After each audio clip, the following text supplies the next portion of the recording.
Hello. Hi. How's the morning been going? Good? You feel all energized? Or you feel tired? Or do you need Dr. Pepper?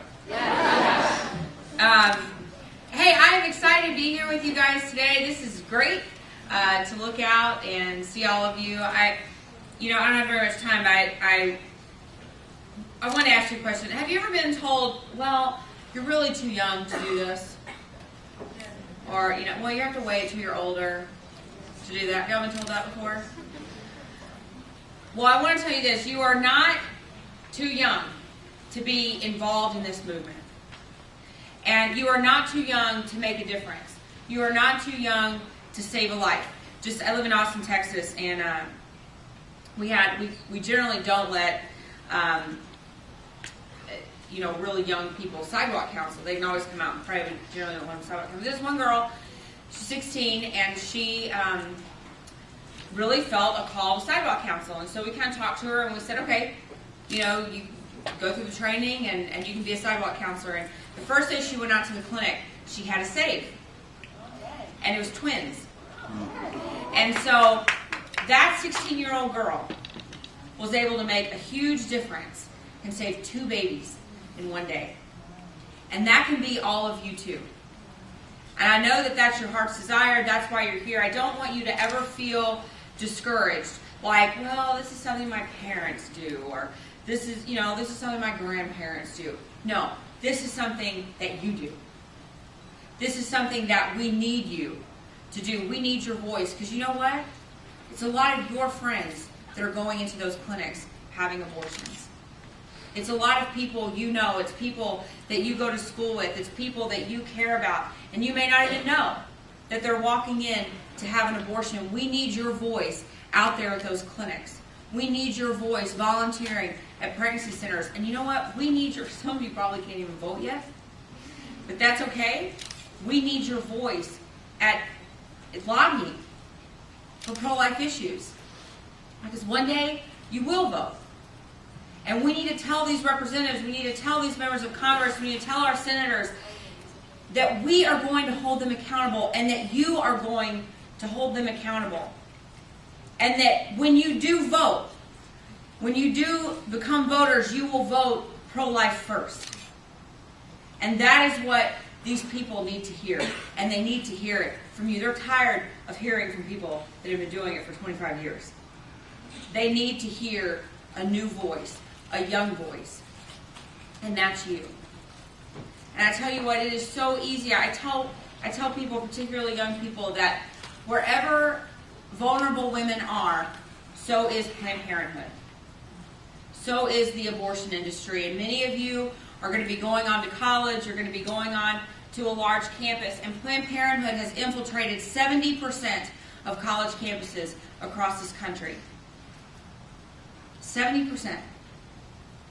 And there's a really good chance that wherever you go to college, Planned Parenthood will also be there. And we need to be ready. You need to be ready to fire back when they give you those talking points. When they tell you we want to make abortion rare, then you look back at them and say, well, then why do you continue to promote abortion? Why do your abortion numbers continue to increase? Why don't you come out and say, this is not what we want? Our annual report came out, our abortion numbers have gone up, and we are really sad about it. They don't do that. They are rejoicing because they are making money off of each life that is lost. When they come to you and they tell you that abortion is safe, you can look back at them and say, something is never safe if a life is ended at the end of that procedure. I got involved in Planned Parenthood when I was in college because I didn't know any of these things. And I was vulnerable to their talking points. I was vulnerable to what they were telling me, and I believed it to be true. But you guys know better. I wish I had been at a place like this when I was your age. I wish I knew about the dangers and the evils of abortion and Planned Parenthood when I was your age, but I didn't know. Did you know that 60% of kids that go into college are actively pro-life? But by the time they graduate college, less than 25%. of those same kids are still actively pro-life. And we can't let that happen. You can't let that happen. I believe wholeheartedly that abortion will end in this country. Abortion will become illegal in this country because of you. Because of you guys who know the truth. My 4-year-old daughter looks, I'm pregnant now, my 4-year-old daughter looks at the ultrasound of this baby and says, "Oh, there's the baby. There's my baby." That's what she says, it's my baby. She thinks it's her baby. And she said, "Oh, look, there's my baby." My 4-year-old daughter gets it. You guys get it. But there are so many adults in this country that don't get it. And that's why we need your voice. Louder than ever. Do these babies deserve for us to be loud and to be actively pro-life? Do they? Yes. Are you unsure? Yes. Yes, absolutely. No, you're not unsure. Right. Okay. You got what I'm saying. These babies deserve it. These moms deserve it. Nobody wants to have an abortion. Nobody grows up wanting to have an abortion. Anybody in here when you were a little kid, and people would ask you what you want to do, you go, I am excited to have my first abortion. Anybody in here say that? Of course not. Because nobody grows up wanting to have an abortion. It's the most unnatural thing that a woman does to her baby, is take its life. But yet it's happening almost 4,000 times a day, just in this country. 1 in 3 women have abortions in this country. You probably know people that have had abortions. Don't become that statistic. Make wise decisions now. I've had 2 abortions in my life. I got pregnant once before I was married. I got pregnant later. I aborted both of those babies.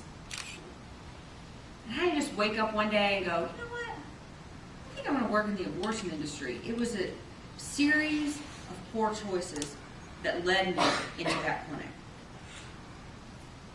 The first choice was deciding that I was going to have sex right out of high school.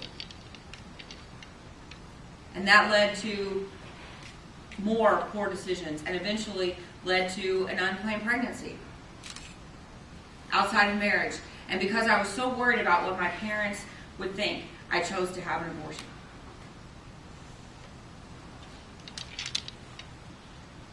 And I tell you, I'll tell you, you don't give your parents enough credit.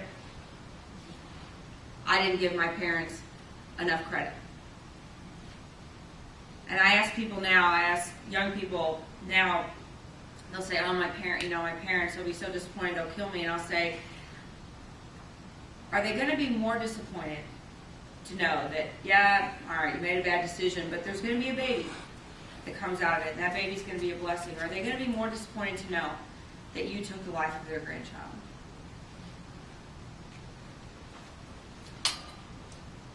Guys, you need to have the resources available, because you will have somebody that comes to you. You will have a friend that comes to you one day and says, "I'm pregnant. What do I do?" What are you going to tell them? If they say, "I think the abortion is the only answer," are you going to say, "Well, all right"? Are you going to stand up for that baby? Are you going to stand up for their baby? Are you going to stand up for life? It's not always easy being pro-life. But generally, if something is right, it's not the easy thing to do.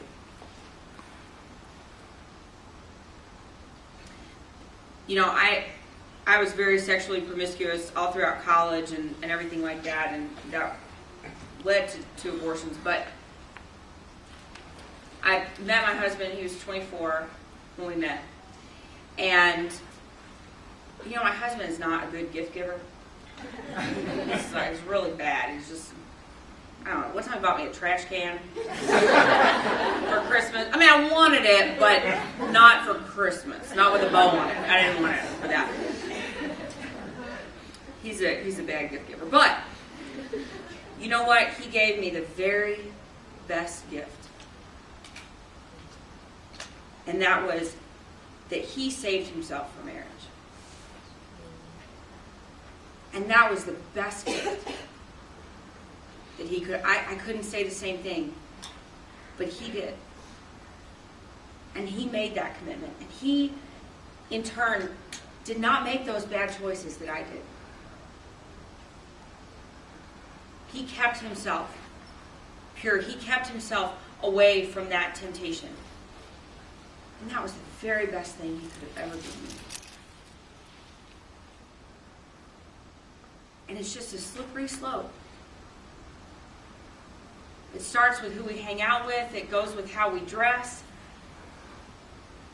The things that come out of our mouth, the activities that we participate in. Guys, keep yourself away from things that will tempt you into sin. I've sinned a lot. I'm probably the biggest sinner in here. And that didn't have to happen.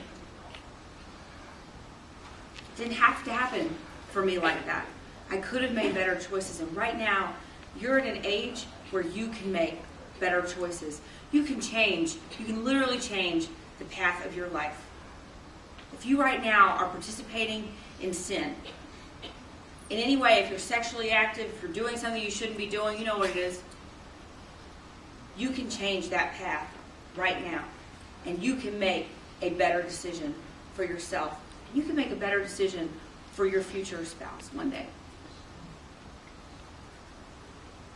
So I'm not here to lecture you. I'm just here to encourage you. And I'm here to tell you that I've made some really bad mistakes. And I pray that none of you have to go down that road. And keep up the fight.